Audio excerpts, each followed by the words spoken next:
Hello everyone and welcome to the Redmen TV. I'm Ste, joined by Andy Bell for today's episode of the Liverpool News Show. Yeah, we're going to be chatting about all things Liverpool. We're not going to be speaking too much about the actual footy because we've done that plenty of times over the last few days. We're going to be speaking about all the latest news surrounding the Reds. Andy, welcome. Hope you're well. I know we spoke earlier on the Final Word show, but we're in here live on YouTube now, so do get your comments in, guys, throughout the show as well for me and Andy. Let's start then, and with Joe Gomez, obviously left out of the squad to face Ipswich. Paul Joyce reported soon after the team news was announced, which I'm guessing he had a little heads up on perhaps. Said Joe Gomez is looking at transfer options before the end of the month. He didn't even travel with Liverpool for the game against Ipswich Town.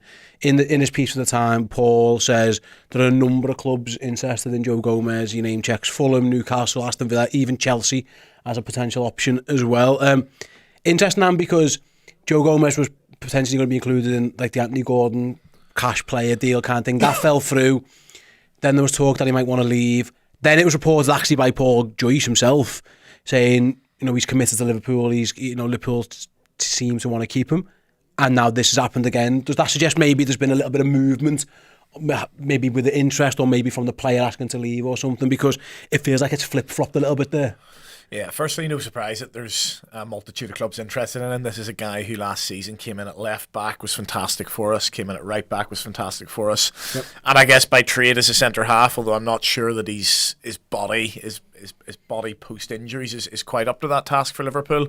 But certainly for a Fulham or a Newcastle, he can absolutely play there as well. So you've got somebody who can play at a good level across the back four. He's got England caps, he's got hundreds of Premier League appearances under his belt now, and he's still, I think, only 27, isn't he? I think because he came through when he was 18 at Liverpool, and he's got so much experience. We see him as a bit older than he is, so plenty of years left, in theory, in his prime years. For me, whether we sell Joe Gomez or not, we're a centre-half short, or at least a centre-half short. Famously in the COVID season, we leave ourselves with just 4, and Fabinho being one of those, and we all know what happens. We end up playing Reece Williams and Nat Phillips and midfielders at centre half. So we've been here before and we know what happens, and it doesn't end pretty, and you're just a bad Van Dijk injury away from being in a similar situation once again. So it looks like there's no long-term future for Sepp Vandenberg from what you hear, so that sort of just leaves you with Van Dijk, Konate and Quansah, and one of those is very injury prone, the other's a young lad who obviously got hooked off at the weekend. So yeah, playing with fire if we sell Gomez without replacing, in my opinion. It's interesting on because, like I say, he was staying, he was going, he was staying, he was going. Now he's left out of a squad automatically. We saw Brentford leave Antonio out yesterday because of, again, transfer interest. I mean, I'm quite surprised, I don't know you, like Liverpool are willing to do this now unless they have got someone, because if they haven't got something lined up, like you say, we saw the bench the weekend. Liverpool had to have, and it's not a bad thing by the way, Tsimikas and Bradley on the bench, where in the past maybe you get away with Joe Gomez, there's only one centre-back on the bench. So in years gone by, you might have Konate and Gomez, and then one of Quansah or Tsimikas. So it does leave you a little bit short there in certain areas. Obviously, Sepp Vandenberg's the other, I say, senior centre-back in terms of like professional seniority. He's played a lot of games.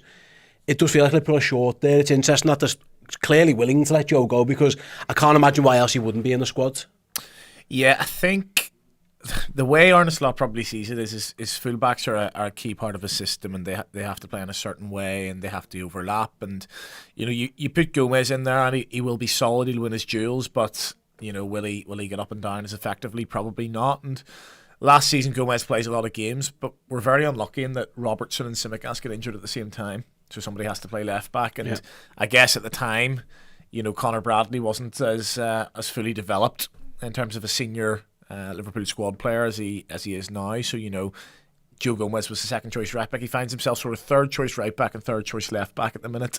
And as far as centre half goes, I don't know if I or Arne Slot really see him as a long term centre half for Liverpool. So it might just be that he feels his surplus to requirements, but that's all well and good if we can get the player in who we want. If we can't, and as I say, we do end up with an injury to Van Dijk and Konate, then who's playing alongside Quansah? How's that looking? And even if long term Joe Gomez doesn't fit the system, doesn't fit into Arne Slot's plans, can he come in and do a job this season if it all goes to pot? And that's what we'll have to see. I mean, when the Endo stuff came out and the fact that we turned down a bid for Endo, the story coming out of the club, or the briefing, was that Endo doesn't fit, but we don't have a replacement lined up, so we're not going to sell him. So it's interesting to see that for this one, we seem a little bit more willing to sell, and it makes me think, do we have something in our back pocket here that's been going on that we don't know about? Yeah, maybe. Paul Joyce wrote in his column as well. He said Gomez's admission from the squad was the result of what was described as grown-up discussions between the player and Liverpool. Liverpool aren't forcing him out.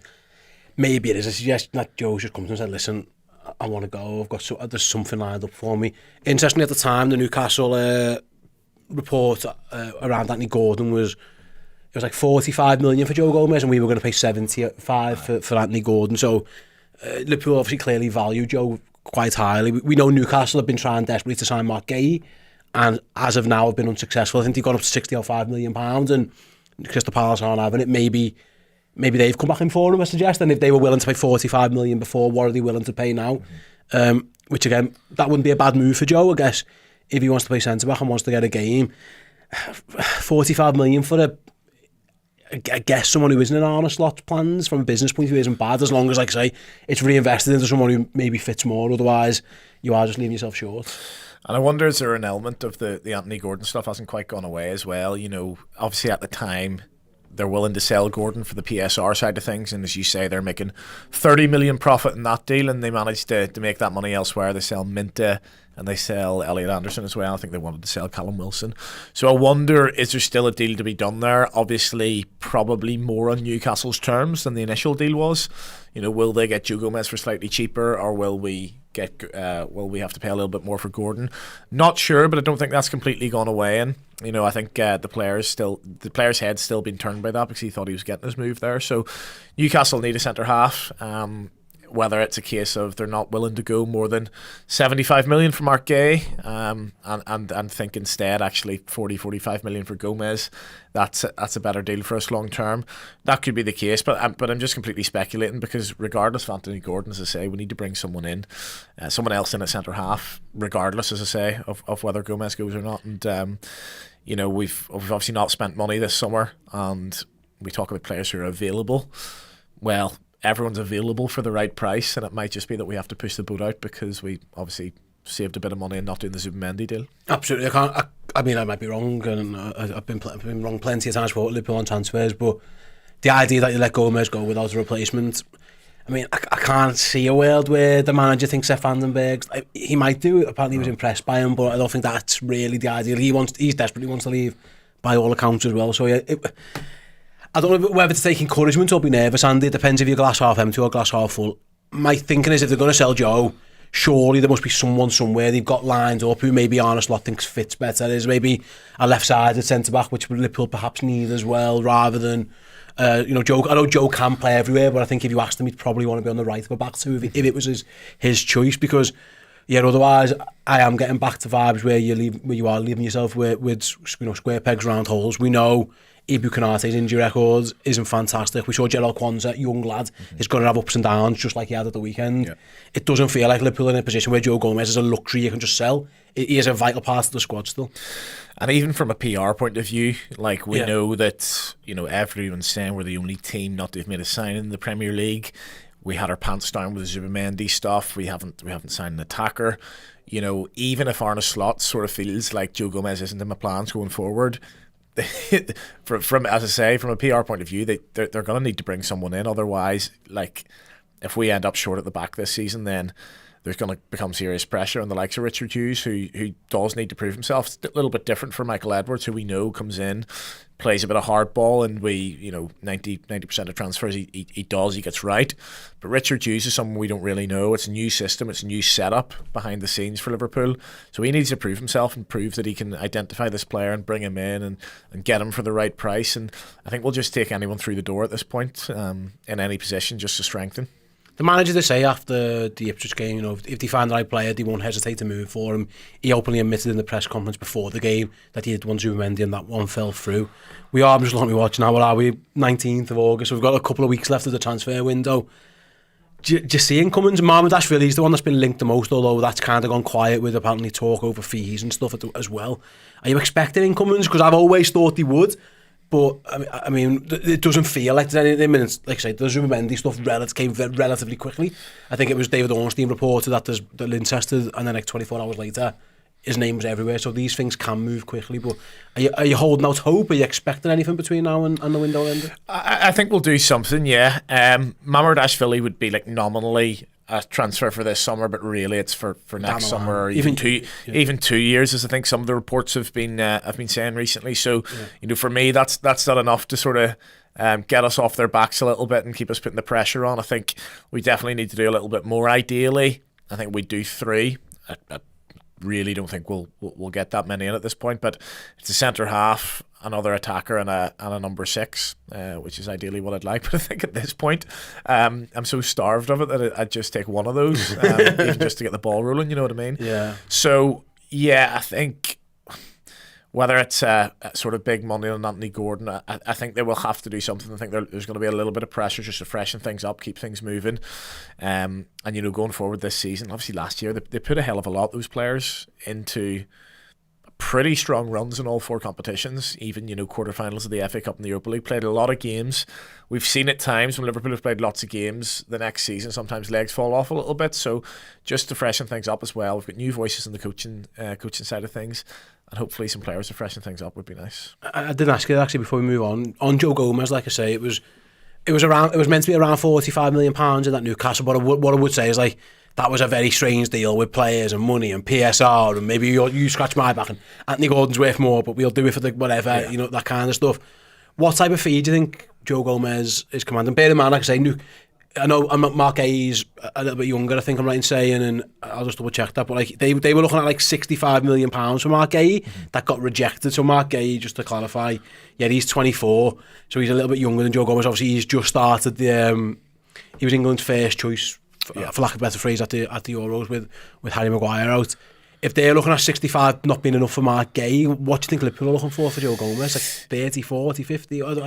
It's hard to really put a price on it, isn't it? Yeah, it all depends whether Gomez can sort of physically get back to the player he was pre-injuries, because he was so quick. And I'm not saying he's still a quick player, but he was lightning quick before that. And I remember bailing Van Dijk out a couple of times in that first season. I think it's the season we win the Champions League in Madrid, and Gomez and Van Dijk are playing centre half start of that season, and Gomez is out of this world. And it's whether he can get back to that level or whether there's too many sort of metal bolts in his knee by this point. But I would love him to get back to that level. And if he can get back to that level, he's £100 million centre half. You know what I mean? But that's not the situation we're in. We're looking at what we've seen from Joe Gomez post injuries, which is a solid defender and someone who can play all across the back line. He's homegrown and he's 27, so he's still 8 years left in him. So I wouldn't want us accepting anything less than 40. I think that would be, that wouldn't be a deal worth doing at this point. And I think, his value, the value of Joe Gomez, he is what he is. I don't think his value is going to massively plummet the next couple of years. So if we don't get a deal that's right for us, I think it's absolutely fine to keep him around, let him do a job where he needs to do a job when players need rest, maybe in Europe or whatever, or the League Cup. Let him do what he needs to do, and then next summer I can't see if we want to sell him that his price being halved or anything like that. I think he's going to be worth quite a lot for quite a while. It'd be interesting. Like I say, there's a lot of clubs. So Fulham, Chelsea, Villa, Newcastle all being linked, by Munich as well, clubs abroad. So it looks like, I think if Joe Gomez's agent is allowed to almost go to market and take him out there and offer him to clubs, I'm sure there'll be plenty of bites. I think Newcastle could jump at it without the Gay stuff. I think Fulham would love to have him. Aston Villa, maybe. I think they've been linked a lot. They were linked even before Unai Emery. Steven Gerrard was there. There was talk of them taking Joe Gomez. So I imagine there'll be plenty of interest, which posed the question, Andy, the last one.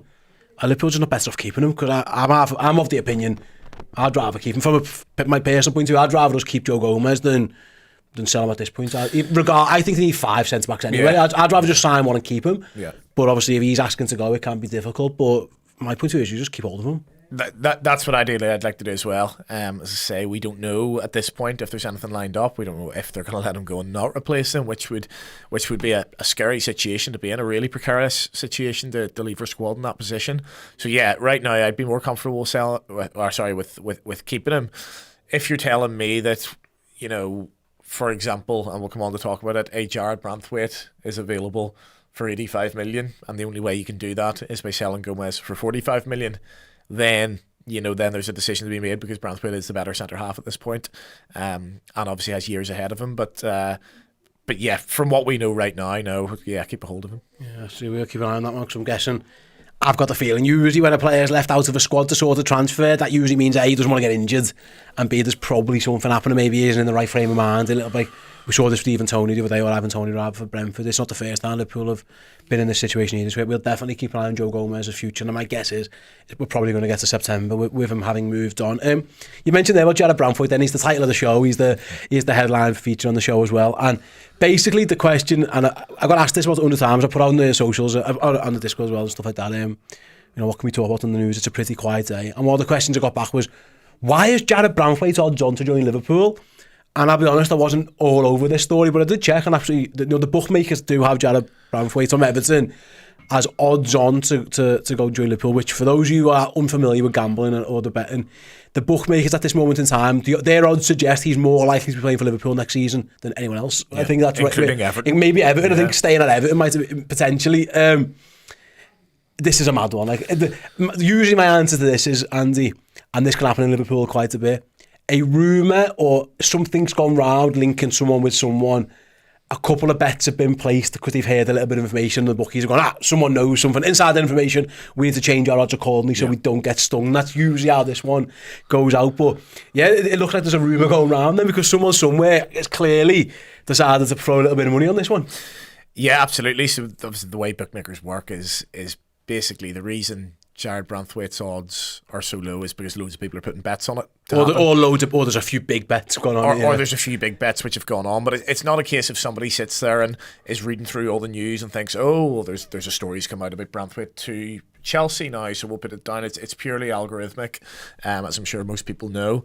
So it means that somebody somewhere is putting money on. That's big money to make the odds go right the way down. So there's been no news stories over this, not even like a blag sort of, grifter that we see all over social media these days. There's been absolutely nothing that we've seen about Branthwaite to Liverpool. So whether it's sort of like a few Scouse taxi drivers chucking some rumours about, or somebody's claiming to know something somewhere and tipping people off, I don't know. It's interesting that, like, normally when there's, so for example, who was it?